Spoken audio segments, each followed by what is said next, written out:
Indeed, every day with Jesus is sweeter than the day before. At yung mga bago sa Panginoon, ito yung ramdam na ramdam. Na kung minsan ay medyo na babawasan yung tingkad sa mga ang tagal-tagal na naman nananampalataya. Minsan kasi pag nakakalimutan na natin na laging mag-quiet time, laging manalangin, magbasa ng mga words of God, nagiging parang mechanical yung ating faith. At hindi na natin masyadong nararamdaman on emotional level yung ating pananampalataya. And when that happens, we really should draw closer to God and go back to the love we had at first. Yung mga basic things that believers do. That many people, pag matagal na sila na nasa Panginoon, kumisa napapabayaan. Maraming mga pain sa buhay. Pagka nga yung may mga cancer patients, lalo kung mga may terminally ill, o kaya nandun sa mga stages na medicine has never had been able to help people recover from, ang talagang focus na lang ng mga medical attention ay pain management. Pag hindi mo na matanggal, halimbawa, yung talagang pinagmumulan ng sakit, at least binabawasan mo na lang yung sakit, yung hapde. And life could bring so much pain, whether terminal or not. At maraming mga pain, hindi naman talaga terminal, hindi naman talaga nakakamatay.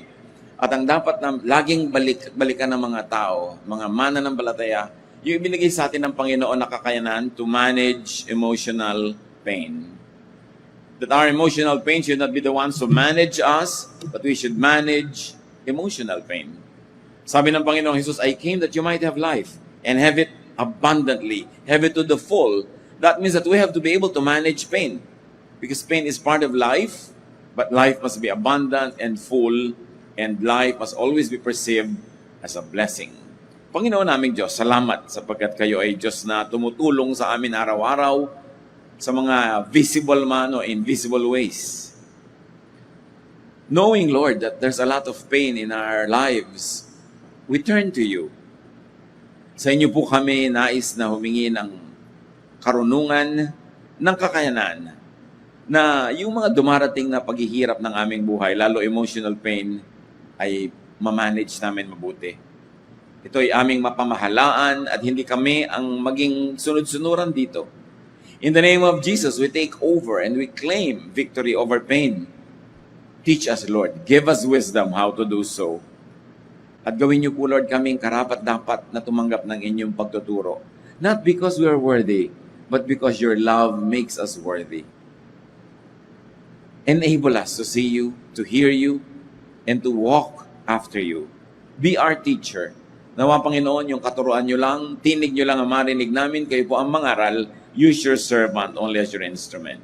Heal our bodies, heal our emotion, heal the illnesses of our minds, so that we may have a full and abundant life. In the name of Jesus, our healer, our friend, our Savior, we pray with thanksgiving. Maraming emotional pains. Hindi natin pag-uusapan yung ibang uri ng pain, mga physical o medical, emotional pain. And this is what many people really suffer from. And what are the causes of emotional pain? Usually, more than usual, negative emotions. Kasi emotion yan, what negates it? Yung resentment. The moment that you have resentment in your heart, you are ready to be hurt, and you're already hurting yourself. Envy. Jealousy. Marami yan, mga negative feelings na hindi natin napapansin, binibigyan tayo ng mga sakit, pinapahirap ang ating buhay. Anger, hatred, guilt even, self-pity, and some even grave depression, mental and emotional na naghahalo, ang effect talaga sa tao, emotional. But what we must never forget is that Jesus suffered emotional pain to help us. Isaiah 53, 3-4, he was hated and rejected. His life was filled with sorrow and terrible suffering. He suffered and endured great pain for us. Idinadagdag pa ng mga kasulatan, he was bruised for our transgressions. Yun daw mga sakit na dapat ay para sa atin ay inako ni Jesus. Tinanggap niya, nasugatan siya para sa atin at ang kanyang mga latay ang siyang nagbibigay sa atin ng kagalingan. Pain was already paid for. Kaya pagka yung pain, sobrang nanggugulo, naghahari-harian sa buhay natin, dapat inire-rebuke yan. Pain was already paid for by Jesus. It might be able to affect us because we are human, and of course we get affected, but not too much. And it will happen only, we can limit the negative effect of pain on us when we remember that it has been paid for. Hindi na natin kailangang ulit-ulitin pa yung suffering na inako na nga ng Panginoong Jesus. Therefore, avoid emotional pain. Sabi nga ng matandang kasabihan, an ounce of prevention is better than a pound of cure. Mas madali na iwasan ang sakit kaysa ito ay gamutin. So avoid possibly painful situations. Bakit may pain? Kasi may pleasure. Kung wala kang alam na pleasure, wala ka ring consciousness of pain. And most pain is caused by pleasure that you experience for a while and then is withdrawn from you or then is gone. Avoid pleasure whose absence brings pain and unquenchable desire. Halimbawa, bakit merong pain pag naghiwalay ang nag-iibigan? Kasi nakaranas ng pleasure na magkasama. Pagka ngayon nagkahiwalay, may pain. Bakit may pain yung bigla kang bumagsak, bumaba ang sitwasyon mo, ang iyong kalagayan sa buhay? Kasi naranasan mo na yung mataas. Bakit merong pain na magutom? Kasi naranasan mo ng mabusog. Therefore, may mga bagay na dapat huwag kang umasa sa kanya dahil hindi naman lagi magtatagal. Proverbs 5:8-9, stay away from a bad woman, or you can extend it to say from a bad man or a bad habit. Stay away from anything bad. Don't even go near the door of her house. You will lose your self-respect and end up in debt to some cruel person for the rest of your life. Yung basic example na binibigay dito sa Proverbs is stay away from the house of a prostitute, stay away from a woman who will give you pleasure and then demand a lot of payment and you end up in debt. Yun yung specific example, but if you want to universalize that, Proverbs is telling us, stay away from pleasures that are hard to maintain. Do not be a slave of a vice. Do not be a slave of a pleasure that you will have to steal or kill or borrow. Because that kind of pleasure will never be yours for a long time. It will be there only for a short time. And because you have experienced it, and the pleasure that it gives, its absence will make you suffer. Kaya yung sobrang inaabot yung hindi naman kayang abutin, yung pinipilit na ma-afford yung hindi naman usually kayang laging ma-afford, nalalaman mo lang tuloy yung sarap na yun, tapos mamimiss mo lang pala all your life, ba't mo pa inalam?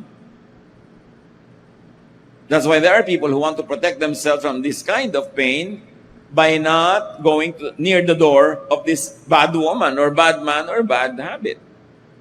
Painful. Bakit yung mga nagiging drug dependents? Nagnanakaw sa mga sariling pamilya, kung minsan gumagawa pa ng masama. Kasi nakaranas ng sarap ng effect ng drugs, sandali lang yon, nawawala. Pag nawawala, painful. Sabi na, ayan, bumababa ng effect. Kailangan pataasin na naman natin ito. Kailangan may gawin ka na naman para tumaasa naman yung effect. Nagiging dependent. Avoid such kind of dependence so you will not have to suffer the pain or withdrawal symptoms, tinatawag nila.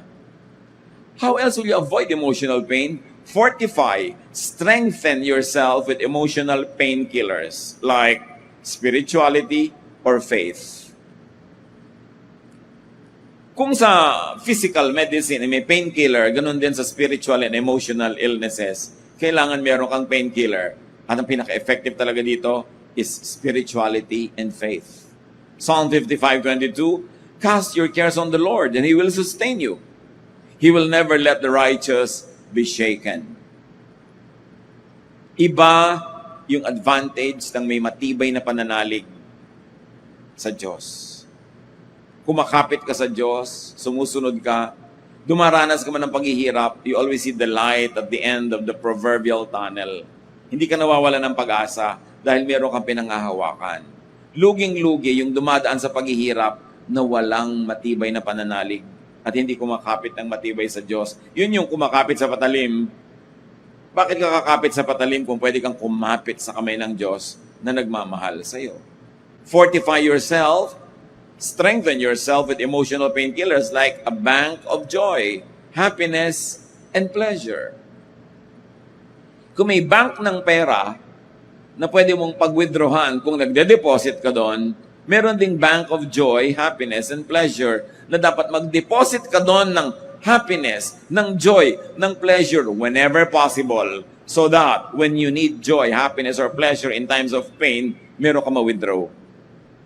Psalm 89, 16 to 17, we are happy all day because of you, and your saving power brings honor to us. Your own glorious power makes us strong, and because of your kindness, our strength increases. Because of faith in God, because of a godly life, people are able to enjoy many things in life.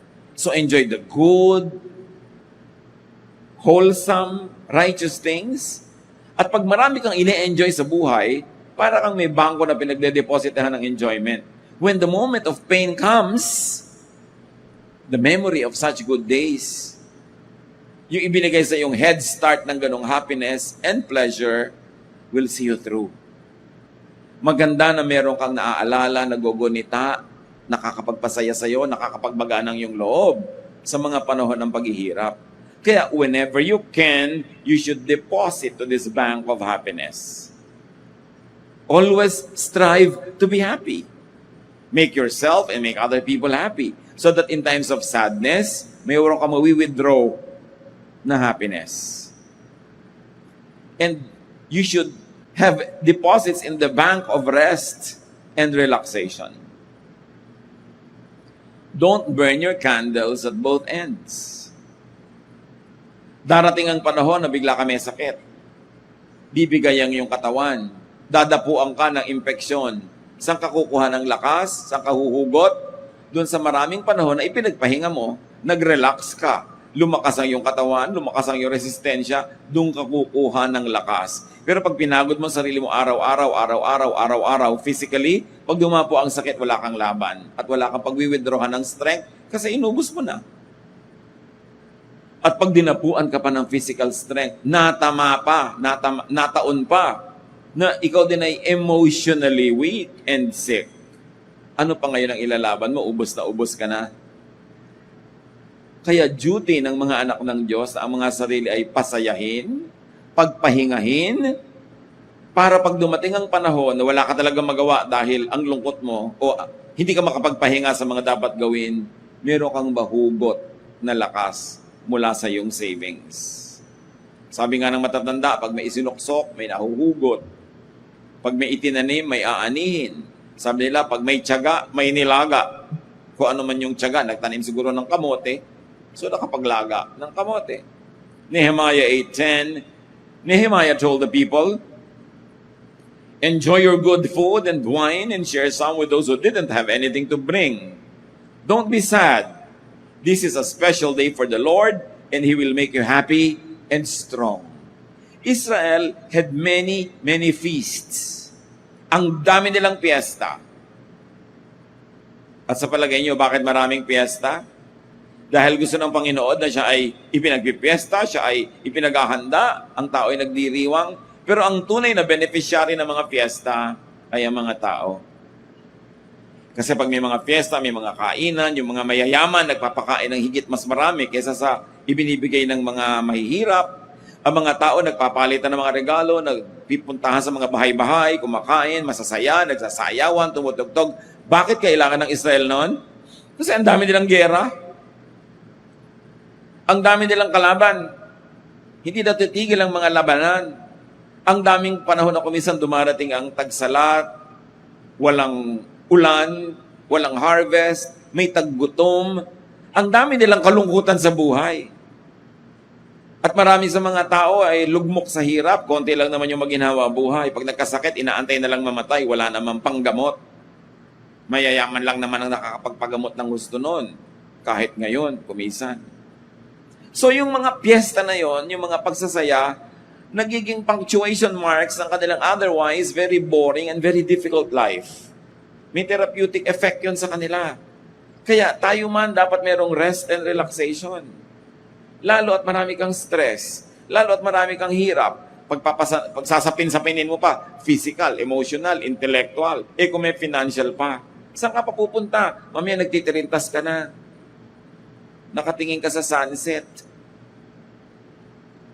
Kaya kailangan tuwing may pagkakataon, mag-enjoy. At huwag kayong mangbara, mang-killjoy na mga nangi-enjoy. Hindi nyo alam, baka katatapos-tapos lang ng 3 taong luksan niya. Tapos ngayon, ang lakas-lakas niyan tumawa, titingnan nyo pa, iirapan nyo. Parang ang lakas mo tumawa. Ngayon lang ako natawa. Kaya payagan mo na akong tumawa. Sasabihin sa'yo na nagsasaya. Pag kami nagsasaya, minsan maingay sa restaurant, ang ingay.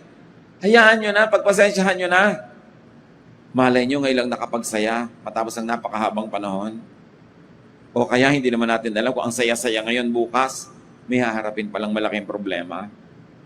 So, ipagpiesta ang buhay. Tuwing walang dapat ipagluksa, magpiesta. Para pag dumating yung luksa moment, you have already been strengthened. Fortify yourself with emotional painkillers like people to share life and its pains with. Walang bibisa na therapy at gamot sa kapwa-tao na kaisang loob natin, kaisang dibdib, nagmamahal sa atin, mahal din natin, palagay ang loob natin sa kanila. Gumagaan ang bigat ng buhay kung may katuwang tayong mga taong di na natin kailangan magpaliwanag dahil nakakaintindihan tayo. Mga taong hindi tayo hinuhusgahan dahil mahal tayo. Kailangan meron tayong mga ganun. Para magkaroon tayo ng mga kasama sa buhay, kay romantic partner, kay friendly partner, kay family relations, dapat marunong tayong makipagkapwa. Marunong tayong makibagay. Marunong tayong makisama sa tao. Marunong tayong makipagmabutihan sa mga tao. At yung ganitong klase mga relasyon, mga kapatid, binubuo, ginagawa, pinapatibay bago dumating yung pain. Para pagdating ng pain, nandiyan na sila, katuwang mo na painkiller. Si Paul, lagi siyang nangangailangan ng kasama. 2 Timothy 4:9-11, "Come to see me as soon as you can," sabi niya kay Timothy. "Only Luke has stayed with me. Mark can be very helpful to me, so please find him and bring him with you." Itong si Paul, napakalaki ng accomplishment niya sa ministry. Ang galing-galing niyang church planter, ang galing-galing niyang church administrator. But through and through, sa lahat ng mga sulat niya, one theme continues to surface, that he likes to be surrounded by people. People who help him, people who are friendly with him, people who give him companionship. Kaya marami siyang laging sinasabi, "Send him to me, send him to me." And it is a ministry to minister to ministers like Paul. And it's a ministry to be a person that someone can rely on. Sa panahon ng ating mga hirap, iba na pag meron kang karamay, kaya dapat marunong tayong makipagkapwa. Para hindi na natin sila kailangan pakiusapan na samahan tayo at hindi nila tayo pinagtsatsagaan lang kasi gusto rin nila nakasama tayo. You strengthen yourself with emotional painkillers like big causes and missions. Sabi nila mga kapatid, in the absence of great things, small things become big to small minds. Pag wala kang malaking misyon, walang malaking project, walang malaking kahulugan ng iyong buhay, kahit maliliit na problema, lumalaki sa tingin mo. Kahit maliliit na issue, nagiging malaki tuloy. Si Jesus, malaki ang misyon. John 4:31-34. While this was happening, Jesus' disciples were saying to him, "Teacher, please eat something." But Jesus told them, "I have food that you don't know anything about." His disciples started asking each other, "Has someone brought him something to eat? Has someone really done that?" But Jesus said, "My food is to do what God wants. He is the one who sent me, and I must finish the work that He gave me to do." Don't get this lesson wrong. Hindi tinuturo ni Jesus sa pagka may ministry ka o meron kang trabaho, huwag ka nang kumain. Hindi siya kumakain pa. At yung mga disciples, laging sinasabi, hindi pa kayo kumakain, kumain na kayo. At sinabi ni Lord, may pagkain akong iba. Sundin ang kalooban ng aking Ama. Hindi natin alam yung background ng specific kwento na ito, pero maaaring sobra ang issue ng pagkain dito sa mga disciples na to. Lagi nilang pagkain ang iniisip nila. Kahit maraming taong tinuturuan, pinoproblema nila kung ano ipapakain. Kaya sinabi ni Lord, may mas malaking bagay pa kaysa pagkain. At yun ay ang mission natin na sundin ang kalooban ng Ama. At pagka ang isang tao nakafocus sa isang malaking mission, nababaliwala niya yung mga pain ng buhay. Kung hindi man niya totally mabaliwala yon, gumagaan ang pagdadala nun kasi mas may iba siyang focus. Kaya malalaman mo sa buhay ng tao kung anong focus niya everyday eh. Ano ang pinapayagan niyang makaabala sa kanya? Makatanggal ng focus niya doon sa malaking misyon? Ano talaga ang pinag-uukulan niya ng pansin? But you want to be above pain, the daily pains of life? Be committed to an eternal mission. Transcend day-to-day existence by being committed to something that has eternal value. Paggawa ng mabuti sa kapwa, to win souls for the Lord, to expand the kingdom of God, marami kang mapapatawad. Kahit kuminsan sa team, may hindi ka gusto o may ayaw sa'yo, napapalampas mo yon kasi committed ka sa vision and mission of the team. Pero pag hindi ka committed doon, maliit na problema lang, magre-resign ka na, maliit na problema lang, aatras ka na. Be committed to something bigger than your daily, mundane existence. And you will be above many pains that affect many people. How else do we avoid emotional pain? Raise your threshold for pain through practice. Turuan ang sarili na makapagtiis ng paghihirap at daanin yan sa practice. Develop calluses, so to speak. Alam niyo yung mga paa natin, kuminsan hindi na nasasaktan sa kakikiskis sa sapatos kasi may kalyo na. Dapat sa buhay nakaka-develop ka ng kalyo para hindi ka laging masaktan. Face daily little standard emotional pains. Practice yun. May nadinig ka nakakainis, huwag mo na masyadong hayaan na makasakit sa'yo. Practice mo na lang yun. Meron kang frustration, practice mo yun. Kapapractice mo na masaktan na hindi mo iniinda, hindi mo laging minamalaki, ready ka na sa mas malaki mga pain at ikaw magiging panalo after it.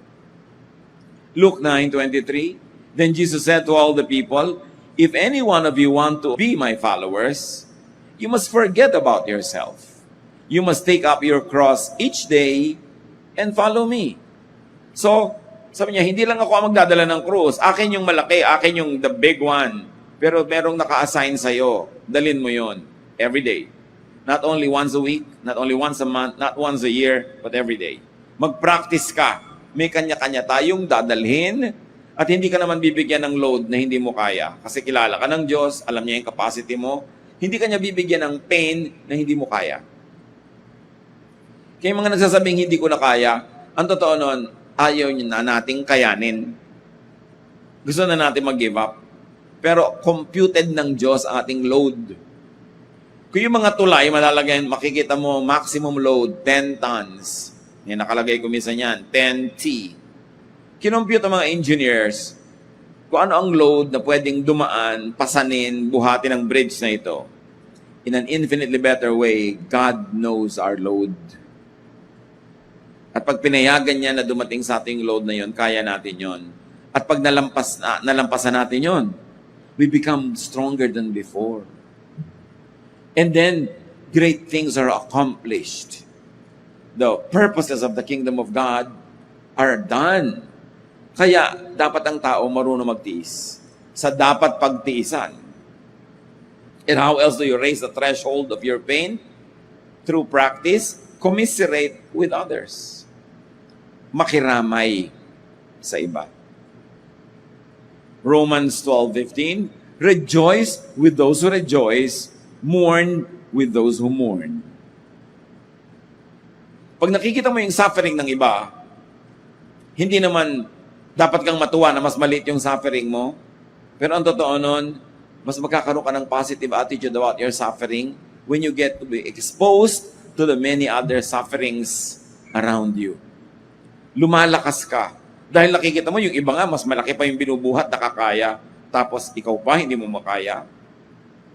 And remember this, brothers and sisters, yung mga panahon na ang kapwa natin may pain, may suffering, most of the time, that's when they are most open to you, to your friendship, and to your message from Jesus.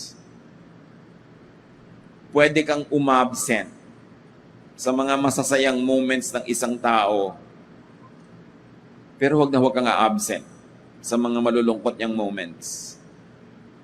Kasi doon ka mas kailangan, doon ka rin mas effective.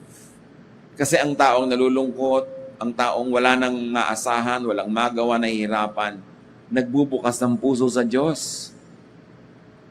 Kaya napakagandang ministry na nandun ka sa mga nagdurusa, nahihirapan, para unang-una, makatulong talaga, practically. And second, maibulong mo man lang ang pangalan ng Panginoon. Maturuan siya ng mga dapat niyang gawin, lumapit sa Panginoon, magbukas ang kanyang puso, tanggapin si Lord. Ang gandang ministry. Pero siyempre, hindi natin binabaliwala yung ministry niya sa masaya. Dapat pag may nagsasaya, nandun din kayo. Kasi iniinda ng taong nagsasaya yung absence ng taong mahalaga sa kanya. Kaya sabi, sa magsasaya, makisaya kayo. Sa malungkot, makilungkot kayo. Ramdam nyo dapat talaga ang tunay na nangyayari sa buhay ng iyong kapwa. And it makes you strong without you knowing how and why. But it makes you a strong person. Manage your emotional pain. Kanina, avoid, di ba? Strengthen yourself. When it is there already, survive present emotional pains. You must survive it. Because if you don't survive it, it will survive you. Kailangan ikaw magwagi. Because we can do all things through Christ who gives us strength. At pag binibigyan tayo ng anumang uri ng ganyang mga bagay, ang purpose ng Lord is para tayo lalong lumakas, magtagumpay. Hindi para humina at matalo, pero kailangang ipaglaban. Accept your pain. Do not be in denial. When you are in pain, accept it. And when people who matter ask you, accept it. When people don't ask and they matter to you, tell them that you're in pain. Dahil again, masasaluhan ka nila, matutulungan ka nila. Moments of pain are not moments to be proud. Hindi mo naman kailangan laging i-prove na kaya mo yan, that you are independent, that you are capable. We all need one another. Lamentations 3:31-33. The Lord won't always reject us. He causes a lot of suffering, but He also has pity because of His great love. The Lord doesn't enjoy sending grief or pain. And because the Lord doesn't enjoy sending grief or pain, why does He send it? Kailangan kasi. Maybe it is corrective para ituwid ang isang mali. Maybe it is instructive to teach us a great lesson. Maybe it is preparatory for something big or nice. But whatever the reason for pain, the Lord doesn't enjoy sending it. Therefore, the Lord will never prolong it 1 second more than needed. Hindi yan pahahabain na walang katuturan. Kung minsan humahaba lang yung pain natin kasi ayaw natin gamutin ang ating sarili. Ayaw natin mag-cooperate. Matigas ang ulo. We don't learn the lesson. So paulit-ulit yung lesson. But when you pick it up and learn it, the lecture will stop. And the pain will go away. But remember to always accept it. Pag may sugat, kailangang buksan, tanggalin ang takip para makita. Nung araw, ang mga may sakit ay dinadala sa mga lansangan, nilalagay sa gilid ng daan, inihihiga doon, o kaya ay pinauupo, pinahihiga sa mga hagdanan ng templo. Bakit? inaasahan ng mga tao na may darating na isang makadiyos na manggagamot, a prophet, a holy man of God, na pag dumaan ang iniisip nilang isang taong sugo ng Diyos, lahat ng mga kumot ay tinatanggal, lahat ng mga belo at suklob ay inaalis, ang lahat ng mga tabing, ine-expose nila yung mga sakit. Sugat man yun o sugat, pasa, kung ano man yun, ine-expose sila para makita ng manggagamot at siya ay makapagpayo ng kagamutan. Para mahipo niya ako ang kanyang hipo'y nakakapagpagaling. Ito ang ginagawa ng mga tao na nililinya nila yung mga may sakit para makita ni Jesus. At nung panahon nila Pedro, nila Pablo, para lang daw madapuan man lang ng anino nila habang dumadaan sila. Pero binubuksan nila ang takip, ipinapakita nila sa manggagamot. Kailangan, pag meron tayong mga pain, huwag nating takpan. Hindi naman kailangang ibuyang-yang yun, ipakita sa lahat na lang ng taong dumaraan na wala namang kinalaman sa buhay nyo. But for the people who matter, especially the people who can help you heal, don't hide your pain. Huwag maging proud, huwag maging palalo, huwag maging sobrang kuminsan ay nakikiramdam, ayaw mo makaabala ng kapwa. Alam niyo yung pang-aabala sa isa't isa, normal lang yan sa mga nagmamahalan sa buhay, mga magkakapatid, mga magkakaibigan. Kaya alam mo pagka hindi palagay sa iyo ang loob, ayaw mang abala. At kuminsan, kung mahal mo ang isang tao, tas alam mo na kailangan ka niya, tas ayaw kanyang abalahin, magdaramdam ka rin dahil, ba't ayaw mo ako abalahin? Ibang tao ba ako? Wala ba akong connection sa iyo? Darating ka na lang sa akin para magbigay lagi ng regalo, para pasayahin ako. Pero pag ikaw may kailangan, hindi ka sa akin lalapit. It means hindi tabla yung relasyon natin. Hindi ka at ease with me. So why will I be at ease with you? Relationships have such kind of mutuality. Kuminsan pag ayaw mo mang abala sa mga tao, ang message mo rin ay, huwag mo rin ako abalahin. Ganun ang nagiging reading doon. So huwag masyadong kuminsan ethical, sobrang good manners, ayaw mo na makaabala, namamatay ka na pala. Show your pain. Unveil it. Expose it to people who matter. And how else do you survive present emotional pains? Use your savings.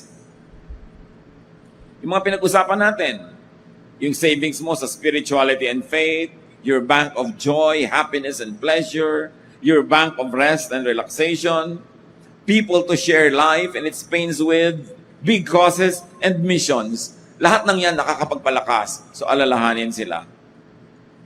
At huwag tayong ma-embarrass, yun nga, namang abala kung kailangan. Lalo sa mga taong nagpaabala rin naman tayo sa kanila noon.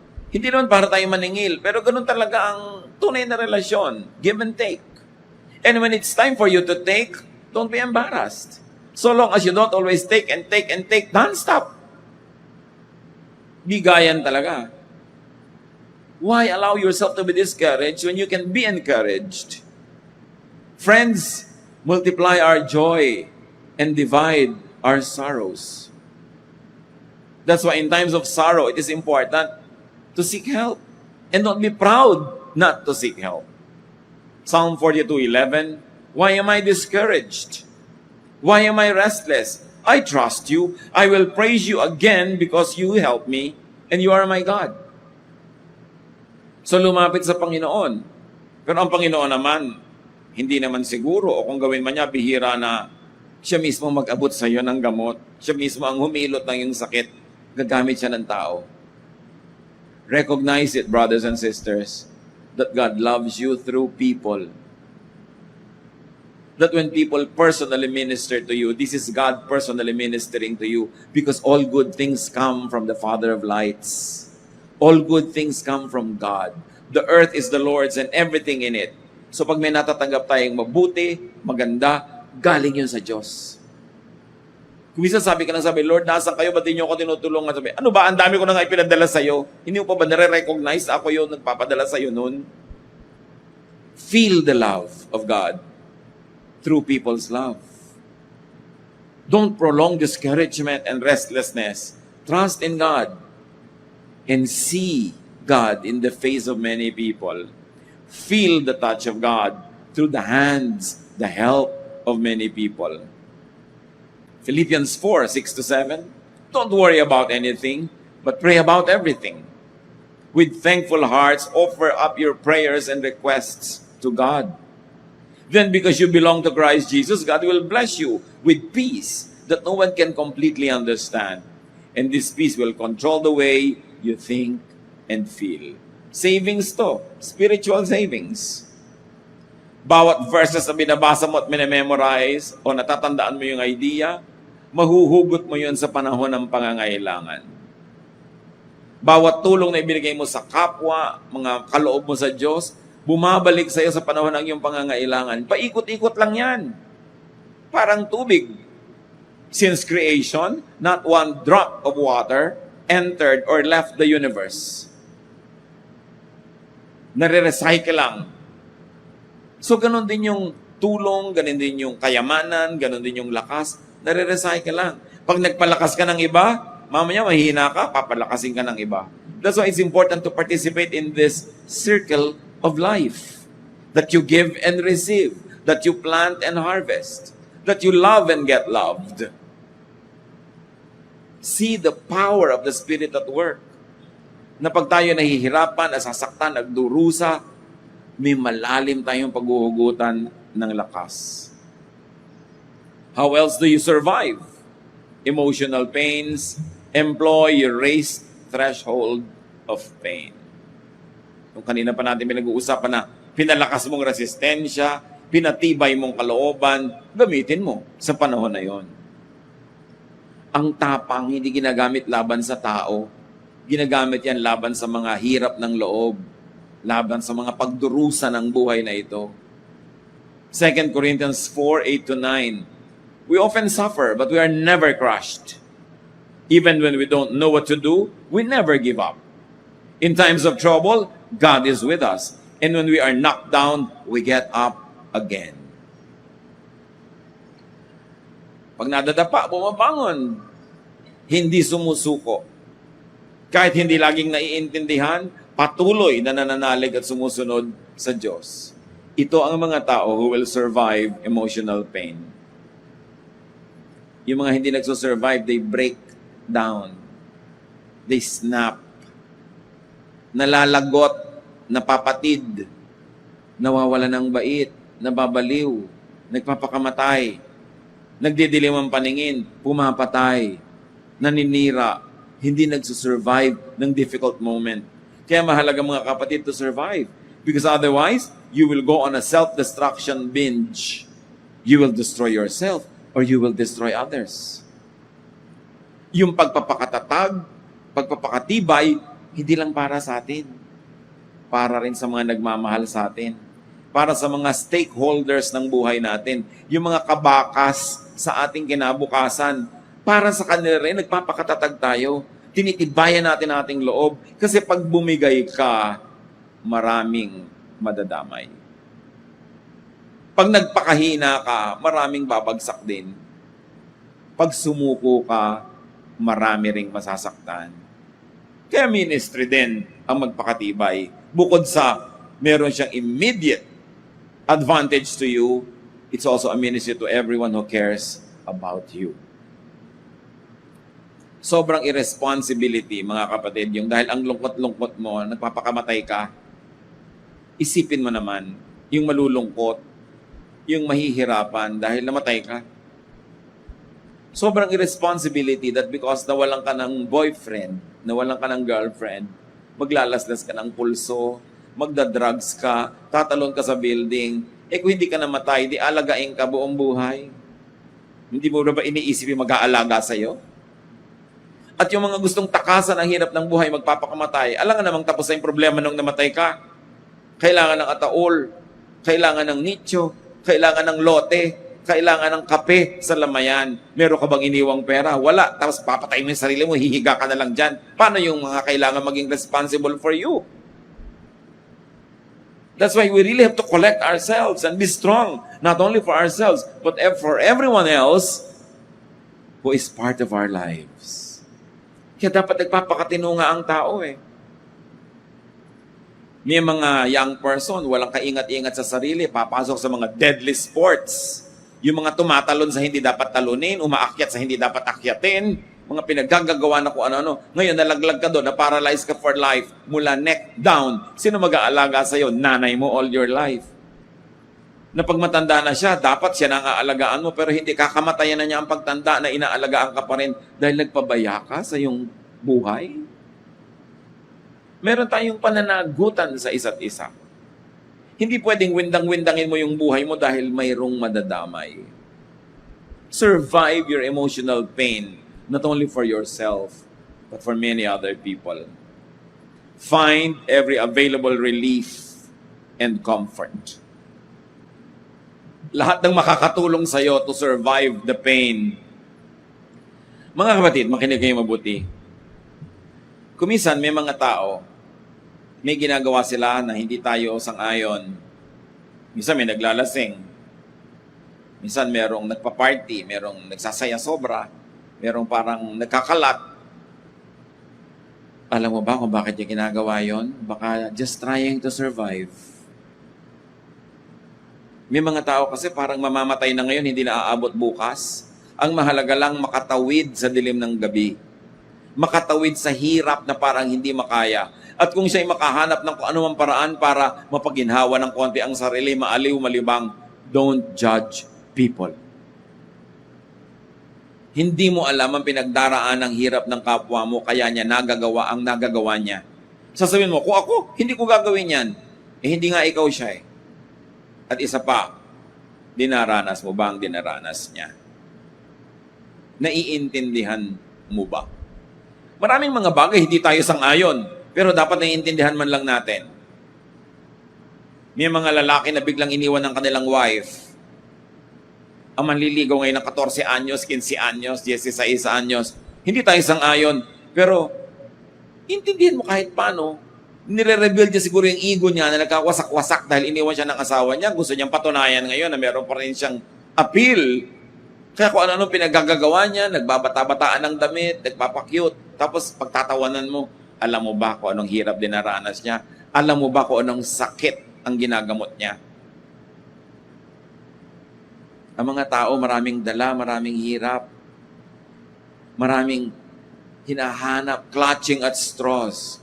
And not everybody is as blessed as many believers who know what verses to pick up, which counselor to consult with, what fellowship to go to be strengthened. Not everybody has that in their memory, in their bank. Kaya nga yung bank natin, sabi ko, payamanin nyo hanggang pwede para pag kailangan may i-withdraw ka. Marami mga tao walang ganong account. Don't judge people, especially when they are just trying to cope. Hindi mo alam ang hapdi, ang kirot na nadarama ng bawat isang tao.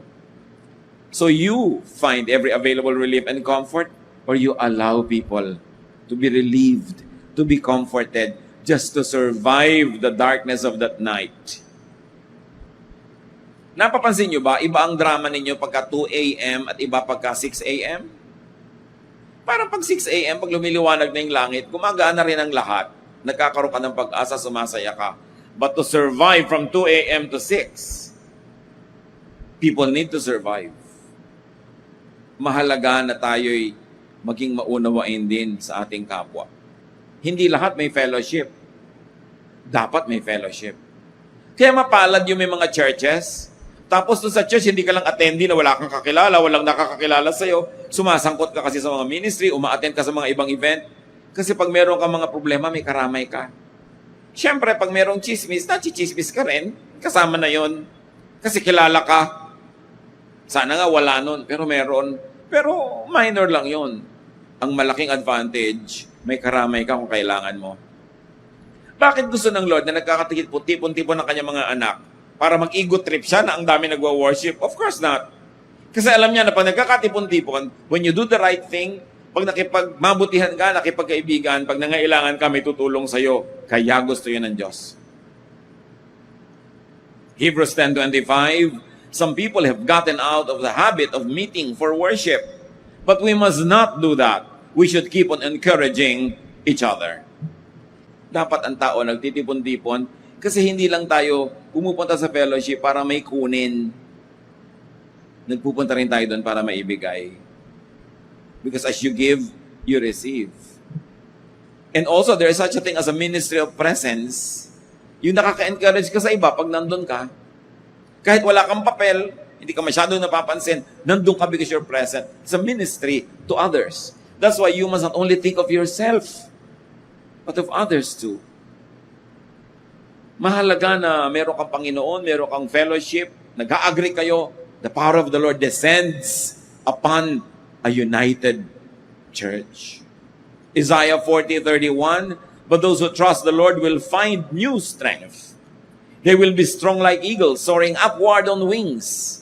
They will walk and run without getting tired. Iba ang may relasyon sa Diyos.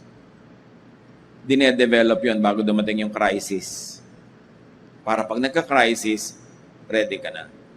Hebrews 4:15-16. So whenever we are in need, we should come bravely before the throne of our merciful God. There we will be treated with undeserved kindness, and we will find help. So survive your emotional pain, find a helper and a healer in time, sa panahon. Ang panahon, ang isa sa pinakamatatalik na kaibigan ng may sugat. Kasi pinagagaling ng panahon ang lahat ng sugat. Iba-iba lang speed, iba-ibang degree, but time heals all wounds. Ecclesiastes 3:1, there is a time for everything and a season for every activity under the heavens. There is also a time for healing. Pag may nagsasabi, Pastor, Tito, nagdurugo ang puso ko, hindi ko makaya. Ngayon lang yan. Bukas po magdurugo pa rin. Yes, pero less. Next week, much less. Next month, baka konti na lang. Gumagaling ang sugat. Kaya ang taong may sugat, hindi dapat mawala ng pag-asa, hindi dapat magpakamatay o pumatay, kasi lalampas din yun eh. At yan ang tunay nating kaibigan, mga kapatid, panahon. Sa panahon nyo. Masakit pa ngayon, hayaan mo lang, lilipas din yan. Get busy with other things. Focus on big projects. Focus on resting, on doing good. Lumilipas ang maghapon with every day that passes, pagaling ng pagaling ang sugat. Meron pa nga mga byuda na halos sumama sa libing ng asawa. Mamamatay ako. After 2 years, meron ang papa. O di mabuti, nakarecover. Mamasamain mo ba yun? Namatay na naman yung kabiyak. Di mabuti, nakarecover. Meron mga anak, sobrang selfish. Ayaw pag-asawahin yung nabiyuda nilang ina o nabiyudong tatay. May kanya naman sila mga asawa at pamilya. Mapinsa-minsan lang umuwi doon sa magulang nila. Tapos sa mga ibang okasyon, wala naman sila. Pag nadapa naman yung magulang nila, wala sila doon para ibangon. Pagka natitighok-tighok sa madaling araw, wala rin sila. Ayaw pa nila magka-partner. Marami mga anak unreasonably selfish. Kumisan sobrang loyal sa namatay na tatay, ayaw pagsawahin yung nanay. Namatay na nga yung tatay niyo hindi naman disloyalty na mag-asawa uling nanay. Kung yun ang kailangan niya to survive, para mabuhay, para patuloy na magkaroon ng kulay, why deny it? So survive the day, the hour, the minute, whatever it takes.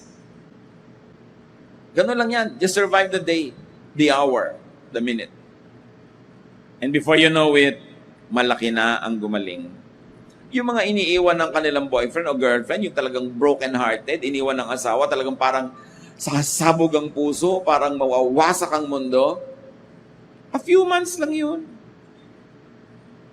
Mahaba na ang 5 years. Ang haba na nun. Yung talagang 5 years. Yung hindi ka makatingin sa picture niya, yung hindi mo matingnan yung silyang inuupuan niya, hindi mo pwedeng madinig yung music na gusto niya dahil parang sasabog ang imundo. A few years lang yan. Huwag kang mabulag sa luha mo ngayon. Matutuyo din yan. Titigil din ang lacrimal glands mo at mabubuhay ka muli. Survive. Pag hindi ka pa pinapatay ng Diyos, gusto ka pa niyang mabuhay, so buhayin mo ang sarili mo. At kung gusto ka na niyang sumukabilang buhay, hindi mo na kailangan tulungan ng Diyos. Isang click lang niya, pwede matapos ang buhay mo. Hindi na kailangan ng assistance mo. Huwag kang magpakamatay. Binubuhay ka pa dahil yung pa ang gusto ng Diyos sa'yo, meron pa siyang will for you. Seek it. Heal as fast as possible. Tigilan ng drama and get on with life. Because life is a gift from God. It is a gift to be enjoyed. It is not a problem to be solved. Dapat appreciative tayo sa buhay. Erase the pains of the past.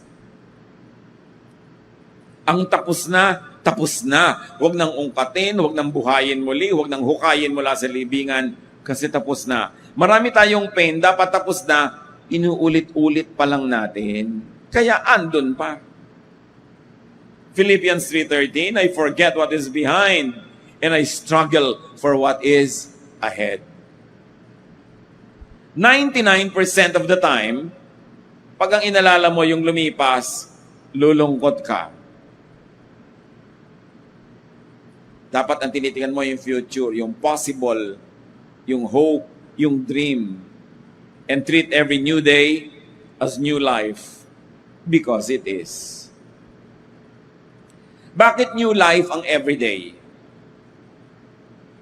Kung may kilala kayo na namatay kahapon, pero kayo hindi namatay kahapon, buhay pa kayo ngayon, di ba new life yung today? Because you could have died yesterday, but you are not dead. You're alive today. It's a new day for you. It's a new life. And new means you have new opportunities. You can correct the mistakes of the past. You can pursue your dreams. And you have a new strength. Lamentations 3:22-23. The steadfast love of the Lord never ceases. His mercies never come to an end. They are new every morning. Great is your faithfulness, O God. Pag nagising ka pa uli sa umaga, may bagong blessing ang umaga na yon. May bagong strength yon. Huwag ka nang mag-ubos ng bagong strength para i-assign mo sa mga pain mo kahapon. Tapos na yung kahapon. At huwag mong i-assign sa problema mo bukas yung blessing today. Yung problema mo bukas, may kakambal na sariling blessing na pangbukas. Pero yung blessing ngayon, pag hinati mo para sa kahapon at para bukas, walang natira ngayon, kaya ka empty. Live for the day. The day is a gift from God. Pain is part of life, but you have to master it. You have to manage it. Like Adam was commanded by God to manage the whole earth, to manage creation, you must manage your pain. And you must help others manage theirs. Survive the day, help others survive. Do not judge those who are trying to just survive, though somehow their methods could be mistaken, but they are just trying to survive. Be kind. Panginoon naming Diyos, turuan nyo kami makita yung ganda ng buhay kahit may mga problema, may mga kulang, may pain. Teach us, O Lord, to put on a victorious spirit, which is your spirit. To be victorious, not defeated. To be positive, not negative. And to manage our pain instead of allowing pain to manage us. We have the spirit that comes from you, O God, the spirit that is powerful, magnificent, excellent. Teach us never to forget this at lagi naming ma-apply sa mga problemang pang-araw-araw. Strengthen us and use us as instruments to strengthen people. Pagbulay-bulayan natin ito mga kapatid sa ilang saglit. Pasalamatan ng Diyos sa binibigay sa ating strength and commit yourself to become able managers of pain in your life and co-managers of the pain of others who need your help. Dear Lord, teach us to operationalize in daily life these noble, lofty ideals that we have seen and heard from your words. Be alone with the Lord in silent meditation.